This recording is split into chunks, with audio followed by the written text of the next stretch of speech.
Well, the holiday season is upon us, and this is one of my favorite places to turn, the Outside Winter Gear Guide. I use this for all of my gift ideas for myself or people in my life. The 23-24 Gear Guide is now available on magazine stands. You can also find it online if you subscribe to Outside Plus. So now we are going to turn our attention to Jenny Wiegand, who is the editor of this gear guide. I'm so excited to have her on.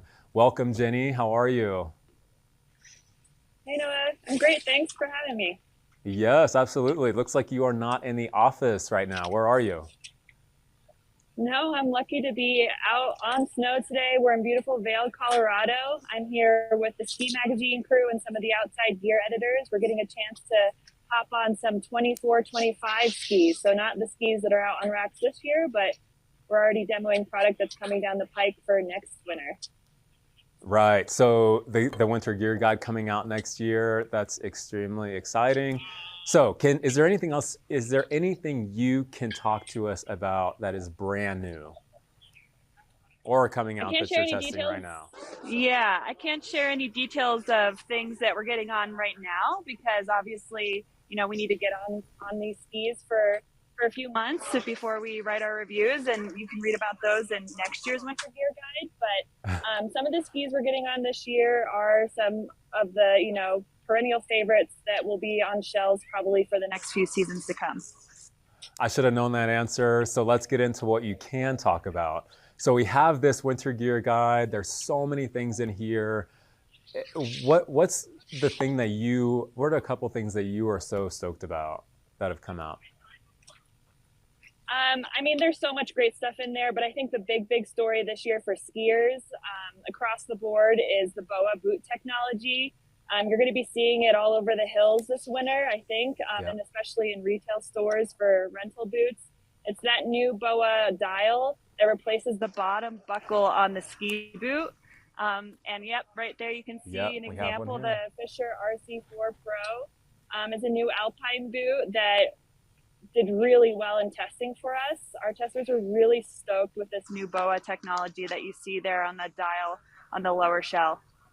Yeah, absolutely. And one of the things that I noticed about this when I first saw it and realized was that this is the first year that the BOA has been put on a ski boot. It's been on cycling shoes for 20 years, been on snowboard boots for 20 years. In my experience using cycling shoes, primarily the BOA is used as a device that allows me to tighten it down, transfer power through the pedals, and then loosen it to allow more blood flow. Can we use that same idea with the ski boots? Totally. People in the ski world have been clamoring for something to make ski boots more comfortable for decades. And we're finally getting there, hopefully now with the BOA dial. It's the exact same concept as on cycling shoes and even on snowboard boots. The idea is just to make it a little bit simpler, just one lever or one dial to adjust the fit on the lower part of your ski boot. Well, speaking of innovation, are there any trends that you see coming up in the 23-24 season that you can speak to? Yeah, the BOA lacing is probably the biggest one, but ever since COVID, we've been seeing more and more people heading out into the backcountry, whether that's on skis or snowshoes, snowmobiling, hiking. And so a lot of companies have been investing in avalanche safety technology. So that's a big area where we're seeing a lot of innovation. And an example that we showed in this year's winter gear guide that is really exciting is the DB Snow Pro vest with new SPX SafeBack technology. And it's just a new type of avalanche safety equipment rather than wearing an airbag. This is a system that can be integrated into a vest like this or a backpack. And it's a fan that essentially, if you get buried under snow in an avalanche, will provide clean oxygen to your air pocket so that you have more time for rescuers to find you before you run out of oxygen. I did read about this specific product, and online. It says 3 out of 4 people that are caught in avalanches die from suffocation. So this sounds like it gives up to 90 minutes for someone to find you with your beacon, correct?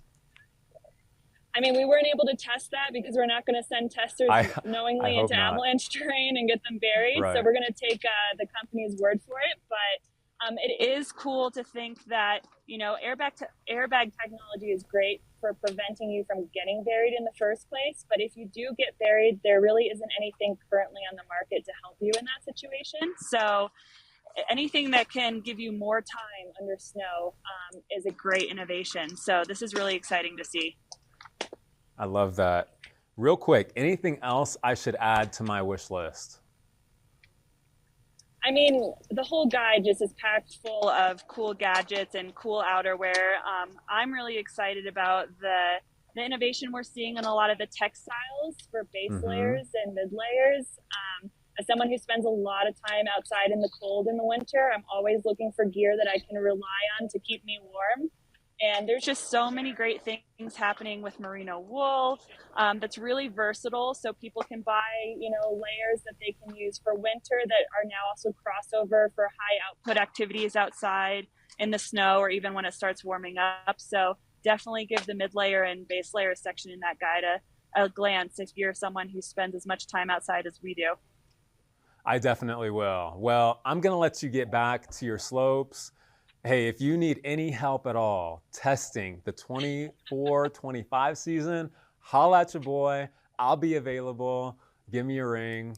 Thanks again for joining us. Sounds good. Thanks, Noah. All right, well, we're going to take a quick break and I am going to do some online shopping.